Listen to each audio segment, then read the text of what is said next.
Assalamualaikum warahmatullahi wabarakatuh. Alhamdulillahirabbil alamin. Pemirsa yang dirahmati oleh Allah Subhanahu wa taala, marilah kita ikuti kajian dari guru kita Buya Ar-Razi Hasyim. Dan jangan lupa dukung terus channel ini, channel Syiar Agama Allah Subhanahu wa taala, dengan cara like, subscribe dan share seluas-luasnya. Karena dengan kita menge-share, membagikan video tentang syiar agama Allah Subhanahu wa taala, maka insya Allah apa yang kita miliki medsos ini menjadi sarana nilai ibadah si Allah Subhanahu wa taala. Marilah kita dengarkan kajian dari guru kita. Dengan mengkaji dari guru-guru kita, insya Allah kita akan memahami tentang agama. Marilah kita saksikan. Terima kasih. Assalamualaikum warahmatullahi wabarakatuh. Kita di akhir zaman bukan? Atau merasa masih panjang nih? Udah sebanyak itu kiai wafat, udah sebanyak itu orang meninggal karena virus. Ini bukan pertengahan zaman, ini sudah ini akhir zaman. Dulu Nabi ditanya oleh Jibril, "Mata sa'ah?" Kapan kiamat? Apa jawaban Nabi SAW? Apa jawabannya? "Mal mas'ul anha bi'alama minas sa'il." Yang ditanya tidak lebih tahu daripada yang bertanya. Lalu Sayyidina Jibril bertanya, dia ikan nyamar. Ya udah kalau gitu, engkau ceritakan kepada kami an amaratiha, mengenai amaratnya. Amarat inilah yang kemudian menjadi ilmu eskatologi. Apa arti amarat? Tanda-tanda, gejala-gejala, ciri-ciri akhir zaman itu apa? Nabi dalam perjalanan ruhaninya melihat di akhir zaman. Jadi Nabi itu diperjalankan ke masa lalu, maka beliau melihat asal-usul kita semua. Kadang-kadang beliau diperjalankan ke masa akhir, maka beliau melihat apa yang terjadi di akhir zaman. Nabi melihat ada orang pakai kendaraan kok cepet bener. Tapi di hadis gak mungkin Nabi bilang di akhir zaman kalau motor bahasa Maduranya apa? Honda. Di Yamaha pun Honda, Suzuki juga Honda. Nah, mau beli Honda. Oh gitu. Kalau mobil, Masya Allah. Berarti motor orang sini mahal-mahal ya. Alhamdulillah. Nabi melihat orang Madura dulu itu ya, naik Honda, kok cepat sekali. Dibilang kuda, kok kakinya bulat-bulat, lingkaran. Nabi tidak mungkin ngomong ke sahabat, nanti ada Honda dipakai orang Madura, nggak mungkin. Apa bahasa Rasulullah SAW? Di akhir zaman ada kuda sangat cepat sekali. Benar kan? Lebih cepat dari kuda kan? Kalah kuda. Dan gak usah dikasih rumput, cukup dikasih bensin. Lebih murah biayanya daripada kuda. Kuda itu susah ngurusnya. Kalau nggak ngerti-ngerti amat, mati dia. Di akhir zaman Nabi cerita, nanti akan banyak perempuan mengendarai kuda, kendaraan. Sekarang udah banyak belum perempuan naik motor? Bukan berarti haram, tapi Nabi lihat banyak. Ini boleh, tapi banyak terjadi. Nabi mengatakan, ini yang saya takut. Walaupun hadis ini tidak sampai derajat sahih, tapi ini benar. Di akhir zaman, suara-suara fusaq, orang-orang fasik, alat fil masajid, meninggi di masjid-masjid. Kejadian sekarang? Ya, makanya saya ceramah suaranya agak lembut-lembut, biar nggak jadi orang fasik. Bukan itu intinya. Fasik di situ al-khuruj minat ta'ah, orang yang sebenarnya bukan orang taat tapi suaranya lebih kencang daripada orang-orang yang soleh, dan itu banyak hari ini. Jadi Nabi melihat akhir zaman, lalu beliau bahasakan bahasa abad pertama Hijriah. Sekarang kita sudah masuk ke 1443, berarti abad 15. Udah tua ini ya. Umat Nasrani Udah berapa ribu tahun ini? Sayyidina Isa lahir tahun pertama Masehi. Sekarang udah 2000 berapa? 2022 ya? Saya rasa kok 2021. Udah 2021. Yahudi sebelumnya lagi. Ini menunjukkan bahwa setiap umat mempunyai masa dan kadar masing-masing. Dan hampir setiap umat itu jaraknya cuma 1500 sampai 2000. Umat kita belum tahu karena hadisnya dhaif. Umur umatku 1500 tahun, tapi hadisnya dhaif. Namun Imam Suyuti membenarkan ini berdasarkan ilmu huruf hisab jumal. Itu pakai surat Al-Qamar. Iqtarabatis sa'ah wanshaqqat al-qamar. Itu dihitung pakai ilmu huruf, jumlahnya 1500 tahun. Telah dekat kiamat dan terbelah bulan. Dihitung 1500 tahun. Kalau iya begitu, ini kalau iya ya, kita kan belum bilang iya. Kalau 1443 itu hitungan hijrah sampai sekarang. Kalau Nabi Muhammad mulai dakwah semenjak 10 atau 13 tahun sebelumnya, kita anggap 10 tahun. Karena riwayat Imam Tirmizi mengatakan Nabi 10 tahun di Mekah. Tapi riwayat kedua 13 tahun di Mekah. Kita ambil saja 10 biar gampang hitungnya. Sekarang 1443 tambah 10 tahun lagi berapa? 1453. Berarti umur umat gak nyampe 50 tahun lagi. Kalau versi riwayat terlepas dari itu semua, kita cukup melihat kejadian-kejadian hari ini. Jemaah subuh yang diberkahi Allah, ini hari Jumat ya, libur ya, meliburkan diri. Alhamdulillah. Nabi SAW mengatakan, setiap nabi sebelumku anzara, mengingatkan mengenai khurujid dajjal, akan munculnya ad-dajjal. Siapa yang disebut dajjal? Dajjal ini bahasa Arab mubalaghah, menunjukkan banyak. Apa yang banyak? Dajjalunnya. Dajjalun bukan dagelun ya. Dajjalun artinya kizbun, bohongnya. Dajjal maha pembohong, maha konspirator, yang jago buat konspirasi. Itu Dajjal. Dajjal ini ternyata dulu adalah seorang Samiri. Samiri punya nama kecil Musa. Apa nama kecilnya? Musa ini punya ayah namanya Sam'un. Sam'un ini punya istri, belum hamil-hamil. Udah datang ke tabib, ke wali segala macam, belum juga hamil. Terakhir dia datang ke seorang yang dianggap tabib, tapi ternyata adalah iblis yang menyamar. Hati-hati, kadang-kadang ada iblis menyamar atau minjem dukun. Ketika menyamar, Sam'un dan istrinya mengatakan, wahai tuan tabib, mohon bimbing kami, ajarkan kami, obati kami. Istriku mandul, aku pengen punya anak. Kata iblis yang nyaman jadi dukun, baik, kamu dijamin punya anak, tapi syaratnya satu, lakukan hubungan suami istri di kuil berhala setan. Akhirnya mereka penting punya anak, mau gimana aja terserah. Maka datanglah dua orang ini, sepasang ini, ke kuil yang banyak berhalanya. Mereka lakukan hubungan di situ. Tidak ada doa, langsung tancap gas.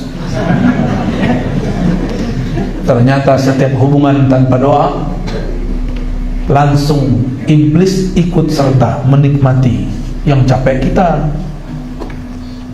Terjadilah kemudian hubungan spesial. Tumpahlah an-nutfah dari si Sam'un kepada istrinya. Tapi itu bukan nutfah dia, itu nutfahnya iblis. Walhasil si istri hamil. Lahirlah pendek kata anak namanya Musa. Musa itu nama belakangan, tadinya gak ada namanya. Tiba-tiba kampung Samara banjir. Ayahnya tidak tahu hanyut kemana, ibunya juga hilang. Tiba-tiba Allah kirim Sayyidina Jibril. Hai Jibril, itu ada anak kecil, kamu selamatkan. Anak kecilnya aneh, kamu selamatkan. Itu anak kecil matanya belean. Tahu belean? Apa kata orang Madura? Bilean. Bilean. Sahih nggak? Bilean. Biar nanti kalau ditanya, kamu bisa bahasa Madura? Bisa. Bilean.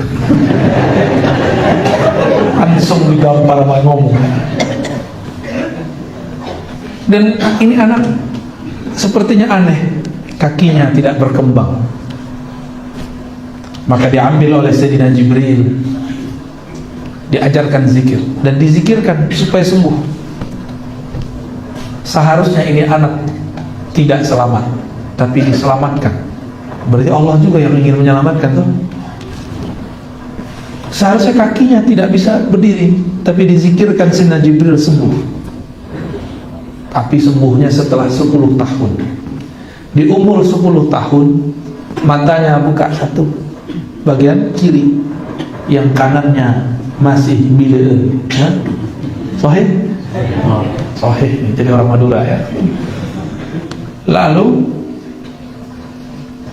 diajarkan Al-Ismul A'zam, nama-nama Allah yang agung.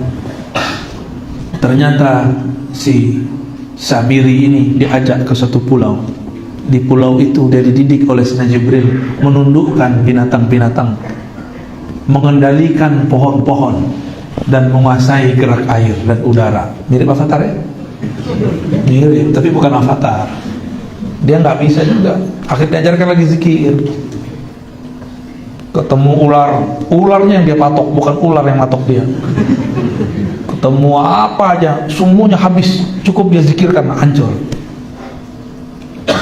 Dan dia bisa berbicara dengan binatang. Itu ilmu Sayyidina Jibril alaihissalam. Lalu Sayyidina Jibril dipanggil Allah, Mas Jibril, baliklah Sayyidina Jibril. Ditinggallah Dajjal, yang nama kecilnya siapa? Musa bin Sam'un As-Samiri, karena dia dari kampung Samara. Bukan Samara bahasa Indonesia. Samara siapa? Sakinah, mawaddah, wa rahmah. Itu mah asik, banjir cinta. Kalau ini banjir air. Di saat yang sama di Mesir lahir seorang anak yang juga dihanyutkan di air. Maka bernama dia Musa juga. Musa berarti anak air. Bahasa Maduranya apa anak air? Ada istilahnya? Yang satu kata gitu nggak ada ya? Nggak ada. Sama berarti dalam bahasa saya. Dan ini juga aneh. Yang mungut Allah setting, yang mungut justru musuhnya Allah, Fir'aun. Kalau tadi yang mungut siapa? Malaikat Jibril. Inilah hebatnya Allah Subhanahu wa ta'ala. Tidak mesti orang yang dididik orang hebat jadi hebat. Tidak mesti orang yang bersama orang soleh jadi soleh. Tidak mesti orang yang hidup di tengah istana, diasuh oleh raja durjana, kemudian menjadi durjana, menjadi fasik. Belum tentu. Inilah Sayyidina Musa, Musa bin Imran. Kalau tadi Musa bin Sam'un. Ini hidupnya hampir bersamaan. Hidupnya hampir bersamaan. Setelah besar Nabi Musa, remaja, diajak gelut sama orang Mesir. Orang Mesir tinggi-tinggi. Nabi Musa nggak terlalu tinggi, tapi lumayan. Tapi tangannya sangat kuat. Diajak gelut, nggak perlu pakai mantra inna batsya rabbika lasyadid. Ayat itu belum turun. Tapi Nabi Musa, itu ayat sudah ada di badannya. Setelah menangkis ini dan itu dari musuhnya, dia pukul langsung kena ulu hati musuhnya, mati. Akhirnya Nabi Musa dikejar-kejar orang kampung Mesir. Larilah Nabi Musa. Dan larinya ini kemudian jadi pelajaran besar ketika ketemu Nabi Khidir nanti. Berarti ini orang juga sangat kuat. Ada yang bisa begitu Pak, sekatu kali tonjok mati. Wah, jangan-jangan Nabi Musa hidup lagi ya. Musa palsu, Musa al-Manduri. Setelah itu Samiri Dari pulau itu dia membajak kapal, dari kapal terus dia bisa ke daratan. Di daratan dia bergabung dengan umat Nabi Musa, menjadi pengikut Nabi Musa. Sama-sama Musa tapi beda binnya. Ini bin Sam'un, ini bin Imran. Sebenarnya Samiri itu bukan bin Sam'un. Kalau Musa bin Sam'un, tapi Samiri bin Azazil. Jadi binnya ke siapa? Maka setiap orang itu punya dua nasab. Ada nasab jasad, ada nasab ruh. Ruh yang ada pada Samiri itu anaknya iblis. Iblis itu namanya Azazil. Paham di situ? Ya. Dan itulah anak pertama dan terakhir dari Azazil yang bertubuh fisik manusia tapi berbatinkan pangeran iblis.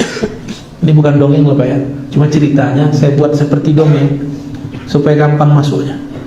Kalau saya sebutkan ayat kan pusing tak? Bil Arabiyah, pakai bahasa Arab biar kelihatan soleh. Sama aja toh. Samiri bergabung ke umat Nabi Musa. Nabi Musa anggaplah sudah dewasa, sudah menjadi nabi dan rasul, dan sudah berdoa, ya Allah angkatlah saudaraku Harun, lisannya lebih fasih. Tiba-tiba Nabiullah Musa dipanggil oleh Allah, hendaklah engkau pergi ke Goa Tur Sina. Diajak sama Allah ngobrol, bukan ngopi Pak ya, ngobrol. Jadi Allah itu asik, nggak seperti yang kita bayangkan. Allah itu tegang gitu ya, Allah itu menakutkan, Allahu Akbar. Nggak begitu. Allah itu santuy. Bismillahirrahmanirrahim, dengan nama Allah yang maha santuy. Jadi Rahman Rahim itu saking santainya Allah menyebut dirinya Rahman, menyebut dirinya Rahim.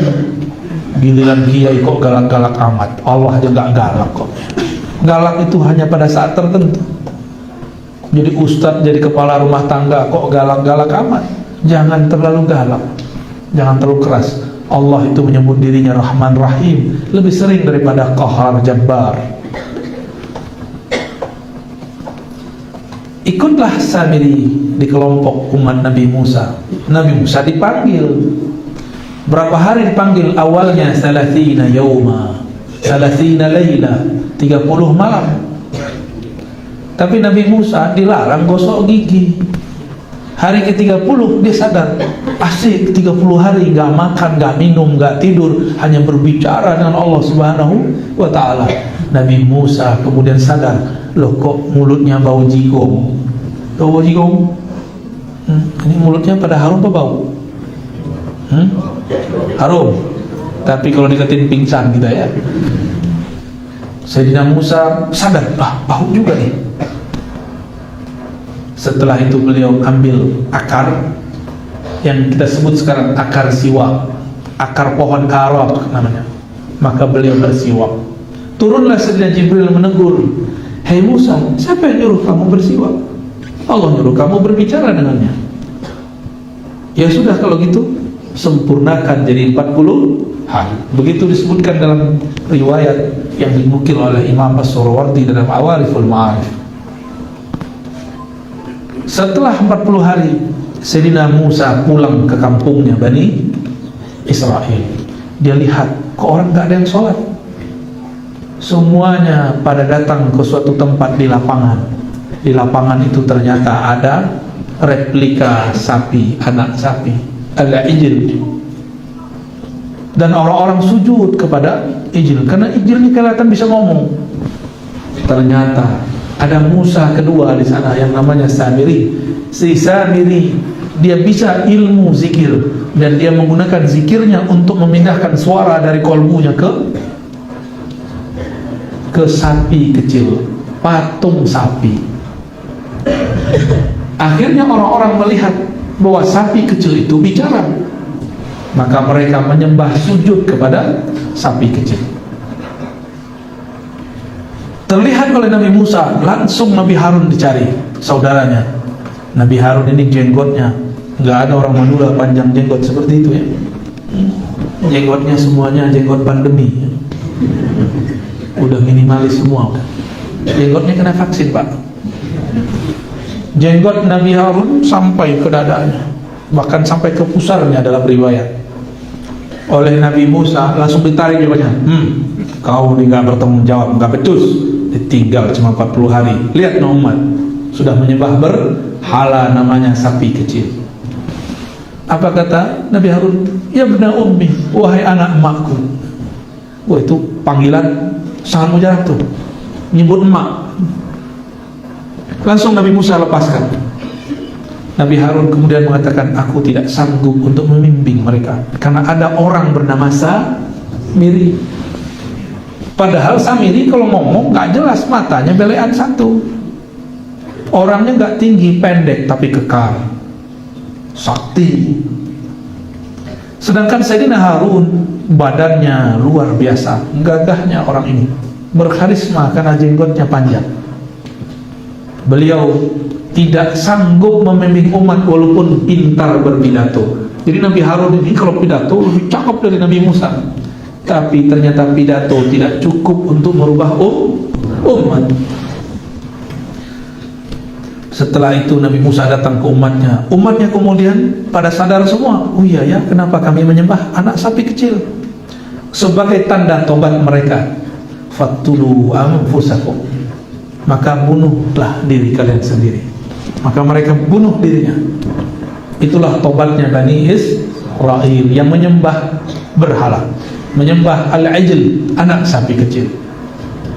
Habis itu Nabi Musa datang ke provokator. Siapa namanya? Samiri, Musa bin Sam'un as-Samiri.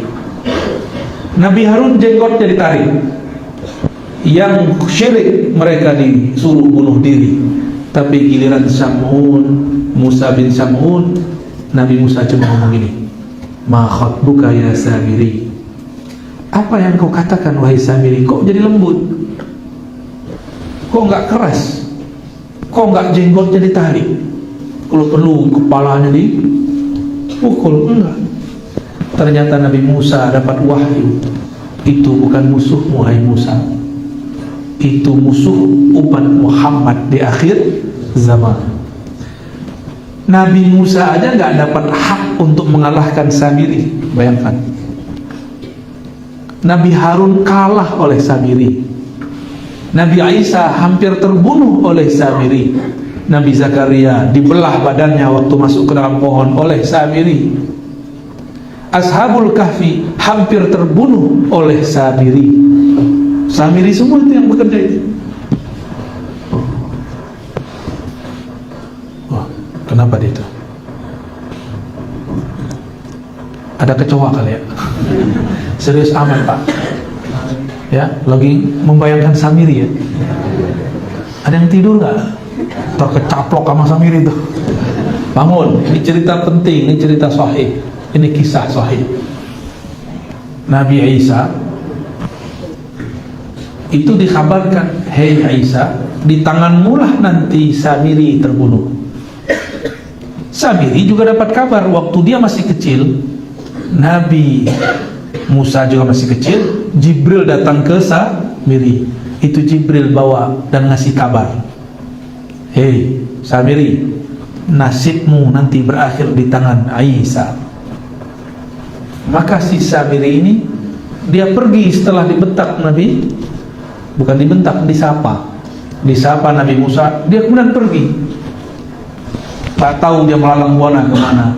Dia sedang mempersiapkan diri untuk membunuh sosok namanya Isa. Maka dia pelajari siapa saja yang membersamai Nabi Isa. Dapatlah kabar bahwa ada paman dari Maryam namanya Zakaria. Nanti itu udah meninggal Nabi Musa ya, udah masanya udah panjang. Orang inilah yang akan menjaga Sayyidatuna Maryam yang akan melahirkan Sayyidina Isa. Diburulah orang ini tapi bisa selamat. Akhirnya Sayyidina Zakaria dapat menjaga Sayyidatuna Maryam. Sayyidatuna Maryam pun kemudian disebutkan rahasianya, kenapa dialah yang dapat izin membunuh Dajjal. Coba lihat tadi, ayahnya Samiri, Sam'un, bersekutu dengan iblis Azazil, sehingga lahirlah anak. Sebenarnya itu anak Azazil, anak iblis, tapi numpang lewat perut istrinya Sam'un, dan gak mungkin lawannya kecuali yang setara. Maka Allah utuslah Jibril, bukan untuk menggoda Maryam, tapi untuk meniupkan kun dalam perut Maryam. Apa kata Maryam? Bagaimana mungkin aku hamil? Tidak ada laki-laki satupun yang menyentuhku. Bahkan beliau mengatakan, A'udzu birrahman, aku berlindung kepada Allah yang Rahman, in kunta taqiyya, wahai orang yang jika kamu benar-benar bertakwa. Ini orang mesti nyamar jadi cowok. Jadi cowok paling keren di dunia. Tapi Sayyidatuna Maryam enggak berpaling. Dia tetap dalam zikirnya. Ketika dikabarkan, inilah kehendak Allah kepadamu wahai Maryam, barulah kemudian dia terima. Maka di dalam perut Sayyidatuna Maryam muncullah janin Nabi Isa. Ada ayahnya? Enggak ada. Maka wajar kalau ada kelompok yang mengatakan Isa ibnullah, karena enggak ada bapaknya. Wajar, karena mereka mikirin kalau punya anak mesti ada bapaknya. Mereka lupa Nabi Adam nggak punya ayah, nggak punya ibu. Jadi itu, ya nggak? Sayyidatuna Hawa punya ibu nggak? Bapak doang. Mau Pak begitu? Tiba-tiba kita punya anak, gimana? Emaknya nggak ada, dapat beban doang. Sedangkan Sayyidatuna Maryam ada ibunya Maryam, tapi tidak ada ayahnya. Lahirlah Sayyidina Isa. Hanya sosok begini yang bisa mengalahkan siapa? Tapi dengan perintah imam di kalangan umat akhir zaman. Nah, ini canggihnya di situ. Nabi Muhammad SAW diberikan kabar bahwa di saat sosok yang bernama Yesus atau Isa disalib, itu bukanlah Nabi Isa. Wa ma salabuhu, tidaklah mereka menyalibnya. Wa ma qataluhu, tidaklah mereka membunuhnya. Tetapi subbiha, tetapi diserupakan dengannya. Allah angkat beliau, rafi'uka ilayya, aku angkat engkau, mutawafika, aku sempurnakan urusanmu. Di saat itu umur Nabi Isa 32,5 tahun, mau masuk 33 tahun. Itu seumuran siapa Pak? Ali berapa mulai? 34. Ya, masih lebih tua antum. Nanti berapa jom? Mualam. Masih muda dia ini ya. 33 atau 32. Ketika Samiri nyamar jadi murid Nabi Isa, namanya Yudas Iskariot. Siapa nama muridnya? Yudas Iskariot ini nyamar jadi orang soleh, dan dia bisa merubah matanya menjadi mata yang agak sedikit tidak belean. Walhasil murid-murid Nabi Isa tidak satupun sadar kalau ini adalah Samiri. Berhasillah buat konspirasi. Ternyata ketika mereka makar, Allah lebih bagus makarnya. Dia makar ingin membunuh Nabi Isa ketika tidak ada orang. Ternyata apa yang terjadi? Allah serupakan Nabi Isa dengan seseorang. Orang itu yang ditangkap. Berarti gagal Samiri. Samiri dapat kabar yang bunuh dia Nabi Isa. Dia pengen merubah takdirnya. Aku akan rubah takdirku. Akulah yang membunuh Isa. Gaya amat mau lawan takdir ya. Jadi yang suka-suka ngelawan takdir itu temannya Samiri. Yang gak terima musim pandemi itu kawannya Samiri. Yang gak terima kalau Indonesia kalah 4-0 itu belum teman Samiri. Cuma salah agak ke kiri-kirian. Jangan serius amat Pak ya. Sedih juga ya 4-0 ya. Baik. Lalu Samiri ini berkembang terus, ketemu Ashabul Kahfi. Dia mau hancurkan Ashabul Kahfi, tapi Allah selamatkan Ashabul Kahfi. Maka selamat Ashabul Kahfi masuk satu goa di Yordan. Alhamdulillah kami sudah pernah ke sana, tapi sekarang Allah tutup tempatnya. Itu mereka tidur 309 tahun. Itu tidur apa itu? Adalah tidur 309 tahun. Itu tidur yang bukan tidur. Tubuhnya yang tidur, ruhnya nggak tidur. Ruhnya bersama Allah Subhanahu. Ta'ala. Kan semua orang yang tidur ruhnya diambil, dipegang, lalu dibalikkan. Tapi dikembalikannya bukan tidur malam, bangun pagi. Kapan dikembalikan? Setelah 309 tahun. Lalu dikeluarkan sebentar, dimasukkan lagi. Pertanyaannya, ada nggak hadis yang menyebutkan Ashabul Kahfi mati? Nggak ada. Oleh karena itu, dalam hadis-hadis yang dikumpulkan Imam Qurtubi dalam kitab Tazkirah, beliau menyebutkan bahwa di akhir zaman Allah bangunkan kembali Ashabul Kahfi. Nanti dia berjuang bersama Imam Mahdi, Nabi Isa melawan Ya'juj Ma'juj, bukan melawan Dajjal. Dajjal nanti urusan kita. Ternyata Ashabul Kahfi ini pengikut Nabi Isa. Hidupnya antara Nabi Isa diangkat dengan Nabi Isa, Nabi Muhammad diutus. Di antara itu.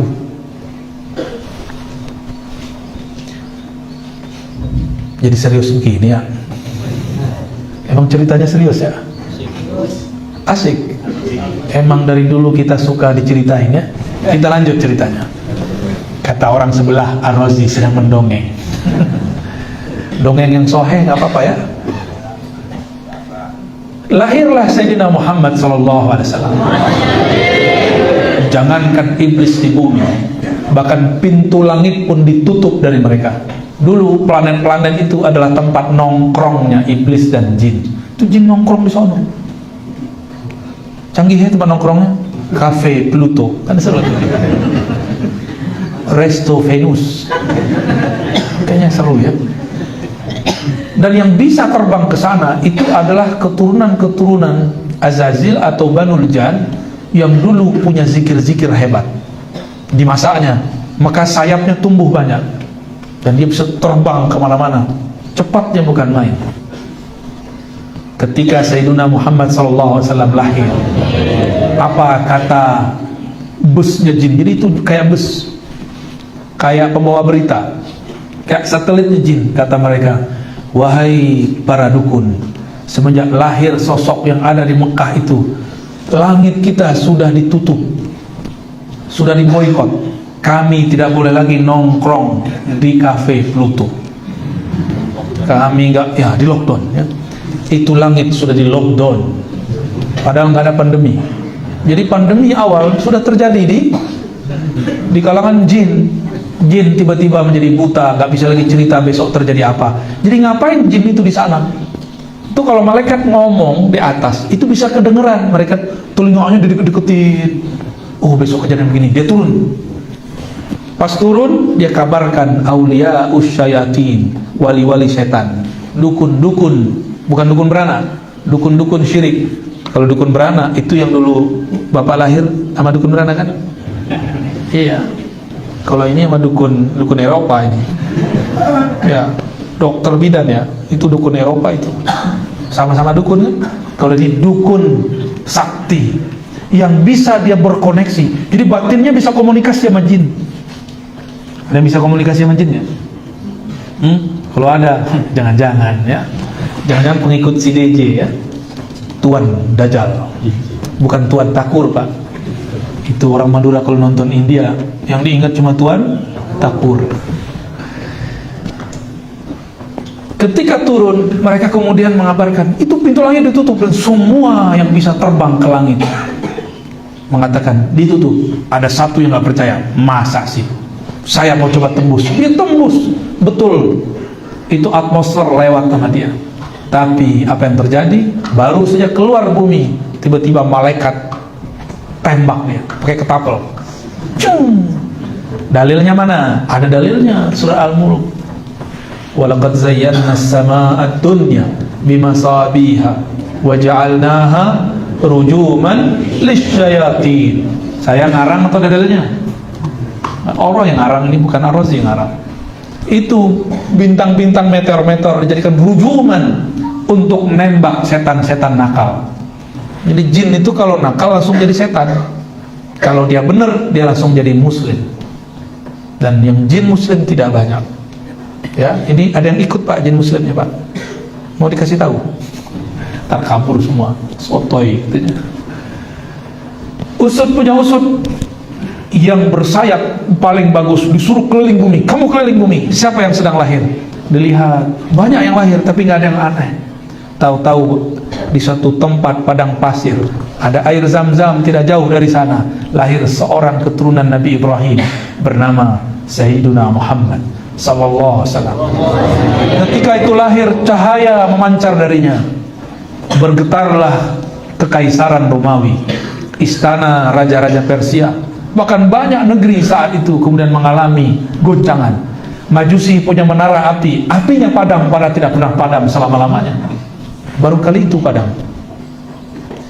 Maka kembalilah si pencari berita ini kepada tuannya, tuan iblis, tuan yang dia memimpin kelompok-kelompok jin dan setan. Apa kata si pemberita? Wahai tuan, ternyata ada sosok bercahaya lahir di Makkah. Ketika dia lahir, itu bergetar sampai ke Kaisaran Romawi, bergetar sampai kepada istana raja-raja Persia, bisa menghancurkan, memadamkan api kelompok Majusi. Barulah kemudian bergetar, ketakutan itu iblis. Wah, oh ini zamannya. Berarti ini nabi yang ditunggu-tunggu, yang merupakan musuh besar kita. Dia dan umatnya setara dengan nabi-nabi, semua nabi yang ada. Jadi kita ini kalau jadi ulama itu setara dengan nabi zaman dulu, Pak. Kalau ulamanya benar, kalau ulamanya benar, kalau alama beda lagi. Apalagi ubaru. Sekarang banyak ubaru, dikit-dikit bid'ah. Kullu bid'atin dalalah wa kullu dhalatin finnar.